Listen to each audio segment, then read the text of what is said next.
বিধাননগর থানার পুলিশের হাতে গ্রেপ্তার রাজ্যের যুব কংগ্রেস সভাপতি বাউল শেখ। অভিযোগ, সোশ্যাল মিডিয়াকে ব্যবহার করে প্রতারণা চালাতেন এই কংগ্রেস নেতা। তার বাড়ি মালদহের ইংরাজি বাজার থানার যদুপুরে। আইএসএফ নেতা তাপস ব্যানার্জি কী বলেছেন আপনারা শুনুন। চাকরি দেওয়ার নাম করে লক্ষ লক্ষ টাকা প্রতারণার অভিযোগ, গ্রেপ্তার বিধাননগর থানার পুলিশের হাতে কংগ্রেস নেতা বাউল শেখ। কি বলবেন?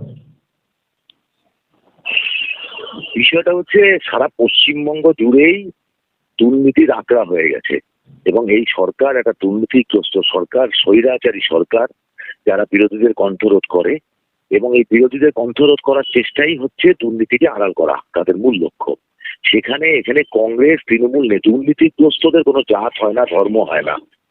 সুতরাং তৃণমূল পার্টিটা তো দুর্নীতিগ্রস্ত খেয়ে গেছে আর তাদের উচ্ছিষ্ট ভোগ করছে হয়তো কংগ্রেসের কোনো নেতা, এমনও হতে পারে। এখন তো ইন্ডিয়া জোটে তৃণমূল কংগ্রেস এক জায়গায় অবস্থান করছে।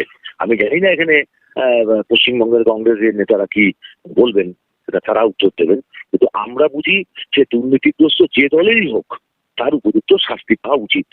যে দলেরই হোক, দুর্নীতিগ্রস্তদের স্থান পশ্চিমবঙ্গের থাকবে না, সেই বিকল্প রাজনীতিটাই কিন্তু আমরা আইএসএফ করবার চেষ্টা করছি।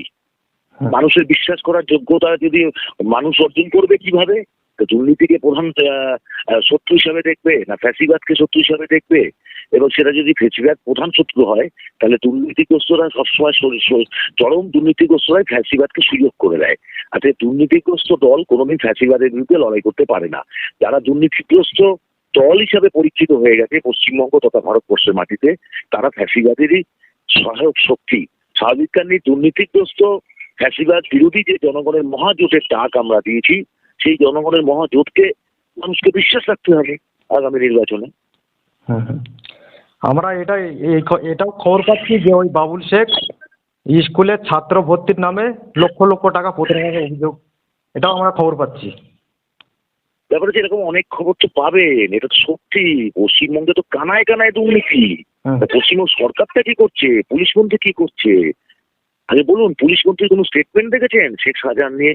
উল্টো উনি তো সমস্ত দুর্নীতিকেই আড়াল করবার চেষ্টা করছেন। এখানে একটা রাজ্যের মানে যিনি প্রধান, তিনিই তো দুর্নীতিকে আড়াল করার চেষ্টা করছেন। ভালো করে দেখবেন, তার প্রতিটা বক্তব্যগুলো শুনবেন। পরে উনি স্বার্থ দিয়ে মাছ থাকার চেষ্টা করছেন। স্বাভাবিক দুর্নীতিগ্রস্তরা মাথা চাড়া দিচ্ছে আমাদের মুখ্যমন্ত্রীর জন্যই। মুখ্যমন্ত্রীর জন্য দুর্নীতিগ্রস্তরা মাথা চাড়া দিচ্ছে পশ্চিমবঙ্গ। তারা জানে এটা একটা দুর্নীতিগ্রস্ত রাজ্য হয়ে গেছে, দুর্নীতি করাটাই হচ্ছে প্রাতিষ্ঠানিক, এটা তারা ভাবছে। সেই কারণেই তো আমরা ডাক দিয়েছি যে ফ্যাসিবাদী বিজেপি এবং স্বৈরাচারী দুর্নীতিগ্রস্ত তৃণমূল ও তার সহায়ক শক্তিকে পরাস্ত করবার জন্য জনগণের মহাজোট গড়ে তুলতে হবে আগামী নির্বাচনে।